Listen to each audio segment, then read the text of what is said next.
One of the controversies that I missed while I was out was the intra-GOP fight over H-1 visas, H-1B visas, where we bring over immigrants and we allow them to work at a decent wage over here, largely in tech, data processors and engineers who the tech industry has used prolifically, who Elon defends, Vivek defends, but people like Steve Bannon and our friend Batya Ungar-Sargon, who writes for Newsweek and is much more focused on the working class, has said they don't want, that we've had enough of this, that these are jobs Americans would take with proper training and so on. And here's the thing that stood out to me. Trump sided with Elon and Vivek, basically saying he's always been for these visas. Here's the thing that stood out to me. The Vivek Ramaswamy X post on December 26th. I think I can bring this to you as a former geek yourself, who's no longer geeky. But I mean, you were like the most brilliant person your whole life who was always crushing everybody in every class. I would love to get your take on Vivek's way into this controversy. Like, you can defend the visas, you can not defend the visas, but my friend Vivek, this is not the way. This is not the way. He drops the following. The reason top tech companies often hire foreign-born and first-generation engineers over Native Americans isn't because of an innate American IQ deficit, a lazy and wrong explanation. A key part of it comes down to the C word, culture. A culture that celebrates the prom queen over the math Olympiad champ, or the jock over the valedictorian, will not produce the best engineers. A culture that venerates Corey from Boy Meets World or Zach and Slater over Screech and Saved by the Bell, or Stefan or Steve Urkel in Family Matters will not produce the best engineers. More math tutoring, fewer sleepovers, more weekend science competitions, fewer Saturday morning cartoons, more books, less TV, more creating, less chilling. My friend, this is a great way to produce, I guess, better engineers, but not to produce better men who the women actually want. No, this is, by the way, we don't create our men in some laboratory where they're all Steve Urkels. We want guys who are out. We like prom kings. We like sleepovers. We like people who develop social skills in addition to math skills. And this comes down to me as like, I, having been a product, not myself, but like my kids, of the New York City private school system, realize there are so many schools there who are looking to create the perfect SAT score. They want to create your child into the perfect SAT score. Well, I don't want that. And having moved now to Connecticut and found a school that actually cares about the whole child, about creating great young men and young women, it really puts the fine point on it. Yes, they need sleepovers. They need socialization. They need some stupid cartoons. They actually need sports. They need a whole bunch of things other than mathletes. You take it from here, Ben. So I love Vivek, and the truth is that when it comes to H-1B visas, I think that there's some things you can do with H-1B visas, like increasing the income limit before you let people in. That's an interesting conversation. I think there's a lot more to be said about sort of the variation in terms of what actually went on in this argument. It was sort of a bizarre argument to be had. But when it comes to the cultural analysis, I have to say it's not actually true.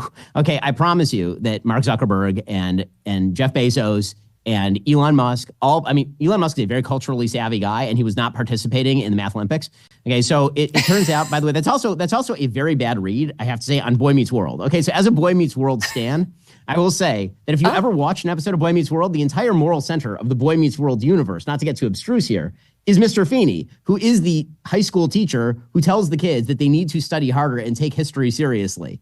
Right? That's actually the theme of Boy Meets World. And by the way, the same holds true of like, you're picking all of the shows from the 1990s that actually had parental figures who actually pushed education, right? I mean, if you think to any of the shows that he names right there, those are all like the ones that had sort of the Sunday evening special that would have like a talk with the kids about how you actually need to take your schoolwork seriously. Listen, I understand that for a lot of people, particularly from countries that are not the United States, the way that you rise in those countries is to do really, really well on your exams. So you study super, super hard in South Korea. They have a very programmatic approach to how to train kids. When it comes to American innovation, which is where most of the innovators are coming from, the problem is not that people are watching Boy Meets World. If you want to talk about like systemic problems in the United States with regard to education, those exist. There are public schools, right? That's why we need school vouchers. You can talk about broken families that need to be healed. You can talk about lack of social structure. But this is the weird take, which is that you have to be a person training for the spelling bee in order to be a top level engineer at Google. That's just not true. I mean, just on any sort of relevant level, that's not true.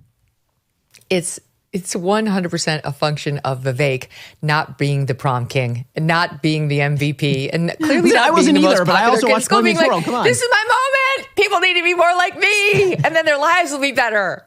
This is my moment.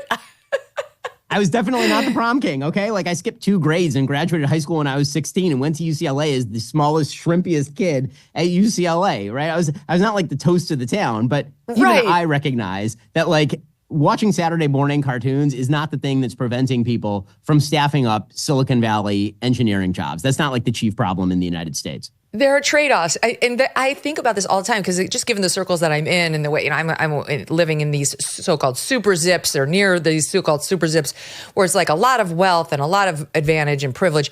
And I always think like, okay, it's great. I definitely, you could turn any kid into the mathlete who never does a sleepover, who's only, doing practice tests and follows the Vivek plan to become the number one engineer. And you know what? You'd wind up with somebody who's probably not a leader.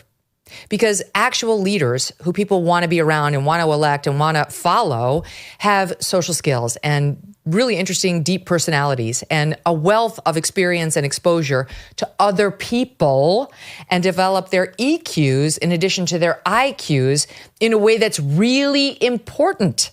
Just ask Donald Trump, who I believe is the opposite of a mathlete. It's so small. Mine is so myopic, but it is very clearly Vivek being like, this is my moment. Yes, you need more me.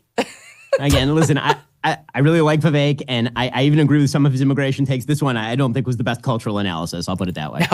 No, I actually think it's kind of cute. It's kind of charming. He's not wrong that, like, if you do want great engineers, I suppose they do need to live something close to the mathlete life, but to push your child to give up socialization and stupid time, mindless time, is not the way. I mean, having gone to the Google headquarters and been, toured around, those guys who sit there entering data all day, Google has set out like sword fighting for them in their downtime. Oh yeah, the biggest nerds in the world, climbing. Right? They're like Dungeons and Dragons. Some of them actually work out. Many of them are the people who are playing video games at night, right? They're not like culturally non-savvy, right? This idea that nerds are somehow, they've never watched TV. Have you met a nerd?